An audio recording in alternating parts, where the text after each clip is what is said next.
World's biggest astrology community in Tamil. Online Astro TV, வாழ்வின் வெளிச்சம். Online astro டிவியை கண்டு மகிழுங்கள். தர்மசாஸ்திரா ஜோதிட வித்யாலயா நிறுவனர் உயர் திரு டாக்டர் என் மணிகண்டராஜ் ஐயா அவர்கள் நம்முடைய சங்கத்திற்கு வருகை புரிந்துள்ளார்கள்.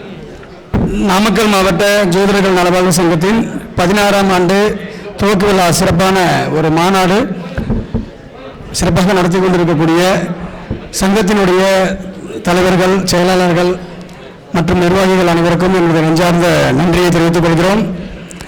இந்த நிகழ்ச்சிக்கு காலை முதல் சிறப்பு பொறுப்பேற்று தலைமை தாங்கி நடத்தி வரக்கூடிய ஜோதிட பெரியவர்கள் பொன்னியாசன் ஐயா, தங்கபாண்டியன் ஐயா, என்னுடைய குருநாதர் மருதமலை ஐயா மற்றும் இன்னும் பேச வருகை தந்துள்ள சக ஜோதிட நண்பர்கள் அனைவருக்கும் என்னுடைய நெஞ்சார்ந்த நன்றிகள்.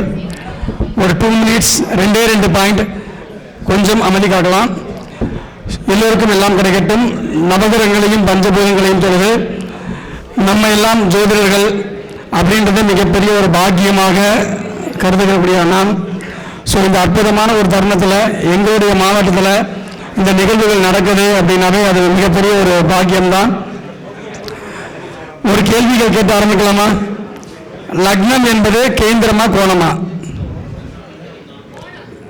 லக்னம் என்பது கோணம், அப்ப கேந்திரம் இல்லை, கேந்திரம்.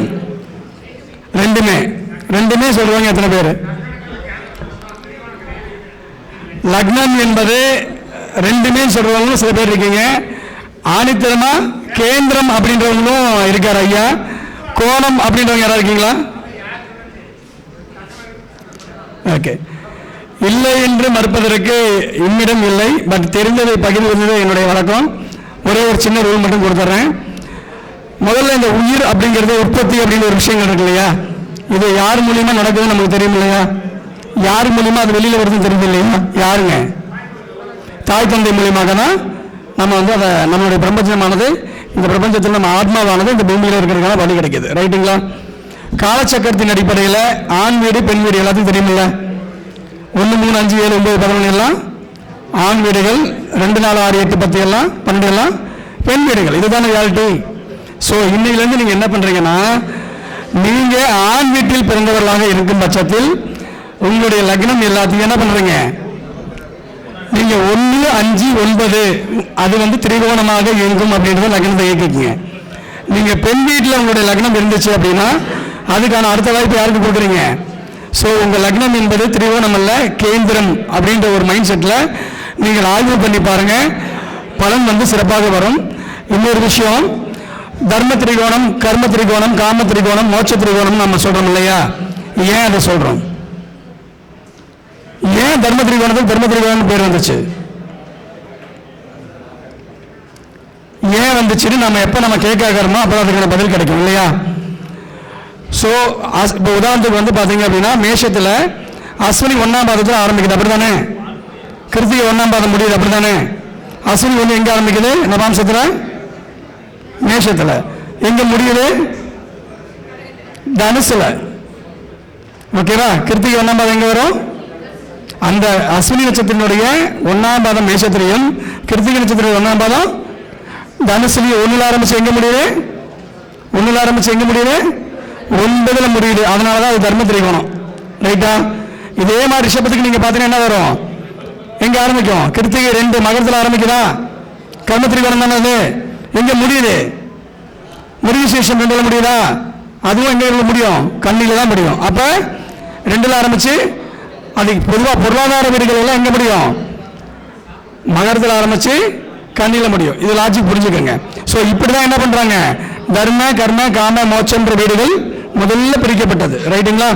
இதை நம்ம தெளிவாக தெரிஞ்சுக்கிட்டோம், அதுக்கு பலன் சொல்லும். அடுத்தது தர்ம திரிகோணத்தில் முதல்ல நம்மளால் தர்ம திரிகோணத்தில் ஒரு கிரகமாவது இருந்தாலே நீங்கள் பாக்கியவான் தான். அதில் மாற்று கருத்து கிடையாது. ரைட்டுங்களா? நீங்கள் தர்மத்தை பண்ண முடியுமா முடியாதான்னு சொல்றது நவாம்சம். உதாரணத்துக்கு தர்ம திரிகோணத்தில் ராசியில் ஒரு கிரகம் இருக்கு சார், ஓகேங்களா? அந்த கிரகம் நவாம்சத்தில் அந்த கிரகம் இருக்கிற இடத்துல இருந்து 6, 8 இல்லாமல் இருந்ததுன்னா நீங்கள் தர்மத்தை முறையாக செய்வீர்கள், அவ்வளவுதான், முடிஞ்சது. ஓகேங்களா? 6, 8ல் இருந்ததுனா தான் அந்த தர்மத்திற்கு போராடக்கூடிய நிலையும் கஷ்டப்படக்கூடிய நிலையும் உங்களுக்கு ஏற்படும். ரைட்டுங்களா?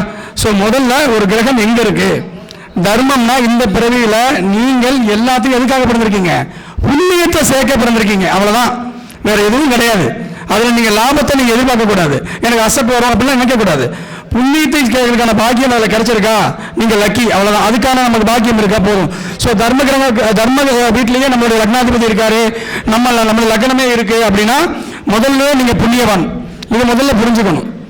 இதுதான் அதனாலதான் மேஷ சிம்ம தனுசுல ஐயாவுடைய பாணியில சொன்னீங்கன்னா மேஷ சிம்ம தனுசுல ஒரு கிரகமாவது இருக்கணும் அப்படின்னு ஐயா சொல்லுவார், தங்கப்பாணி ஐயா சொல்லுவார்.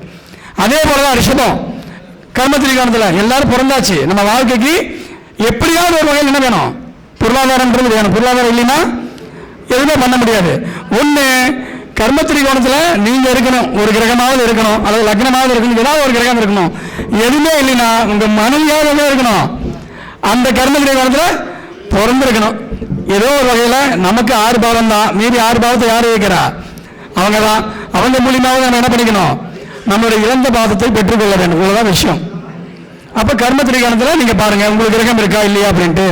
அது நவம்சத்துல எப்படி இருக்கு? ராசி கட்டத்தில் இருக்கிறது கொடுப்பனை. அந்த கொடுப்பனையை உங்களுக்கு முறையாக கிடைக்குமா கிடைக்காதான்னு சொல்றது நவாம்சம். ஓகேங்களா? ராசிக்கத்தில் இருக்கிற கொடுப்பனை அந்த நவாம்சத்துல நல்லா இருந்துச்சுன்னா அது முறையா ஈஸியா நீங்க அனுபவிச்சிருவீங்க. அங்க நவாம்சத்துல பாதிக்கப்பட்டுச்சுன்னா கிடைக்கிறது கிடைக்காம போறதுக்கான வாய்ப்புகள், தடைகள், பிரச்சனைகள், இழப்புகள் அதிகம். இதுதான் ராசிக்கும் நவாம்சத்துக்கும். மற்ற கிரக இந்த வர்க்க சக்கரத்தில் எத்தனை சார்ட் இருக்குல்ல, ஏன் ராசி நவாம்சத்தை மட்டும் முன்னாடி வச்சாங்க? நீர்கோழி சார்ட்ல வைக்கலாம் இல்ல? மற்ற சார்ட் எல்லாம் தனித்தனி பாவங்களை பற்றி சொல்லக்கூடியது. ராசி நவாம்சம் மட்டும்தான் நம்மளை பற்றியே சொல்லக்கூடியது. ஓகேங்களா? நம்மளுடைய வாழ்க்கையை பற்றி சொல்லக்கூடியது. ஒரு கணவன் மனைவி போலதான் ராசி நவாம்சம். ஸோ இந்த இருந்த தான் உங்களுடைய வாழ்க்கை இருக்கு. அதை நம்ம என்னைக்கு தீர்மானிக்கிறோமோ அதுதான். ஸோ உங்களுடைய லக்ன புள்ளி ராசியிலிருந்து எண்ணி வர நவாம்சத்தில் எங்க இருக்குன்னு பாருங்க. அந்த புள்ளிகளுடைய அமைப்புல தான் உங்களுடைய எண்ணங்கள் சிந்தனைகள்லாம் போகும். ஓகேங்களா? யாருக்கெல்லாம் 1, 5, 9, 10 இந்த மாதிரி நல்லா 1, 4, 5, 9, 10 இதெல்லாம் இருந்துச்சு அப்படின்னா உங்களுடைய குவாலிட்டி எல்லாமே ரொம்ப ஹை லெவலில் தான் இருக்கும். ஸோ நீங்கள் பிராட் மைண்டாக தான் இருப்பீங்க.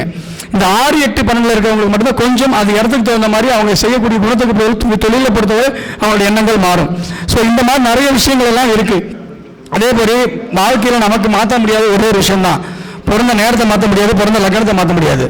இவதான் மனைவின்னு சொல்லி ஆல்ரெடி விதிக்கப்பட்டுருச்சு, அதையும் மாற்ற முடியாது. ஒரே ஒரு விஷயத்தை மாற்றிக்க முடியும் அப்படின்னா உங்களுடைய பெயர் மட்டும்தான். ஓகேங்களா? ஸோ உங்களுடைய பெயர் நம்மளுடைய தெரிஞ்சோ தெரியாமலோ நல்ல பேர் வச்சிருக்கலாம், நமக்கு லக்னத்துக்கு ஆகாத பேர் வச்சிருக்கலாம், அப்படித்தானே?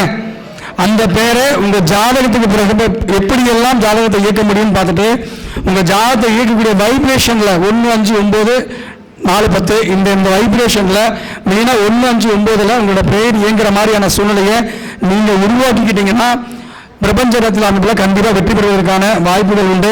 ஸோ நிறைய பேர் பேசணும் அப்படின்றதுனால ஸோ நம்மளுடைய நிர்வாகிகளுக்கு ஒரு சிறு மரியாதை மட்டும் செய்து கொண்டு உங்களிடம் நிறைய பெறுகிறேன். வாழ்த்துக்கள், எல்லோருக்கும் எல்லாம் கிடைக்கட்டும். நன்றி.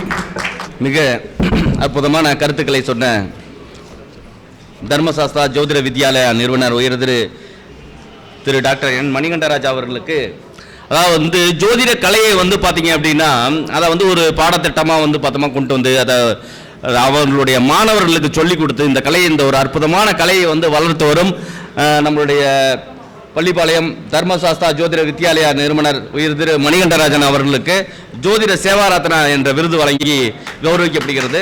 மருதவனை குறிச்சி ஐயா அவர்களும் உயர் திரு தங்கபாண்டியன் ஐயா அவர்கள் விருதை வழங்கி கௌரவிப்பார்கள்.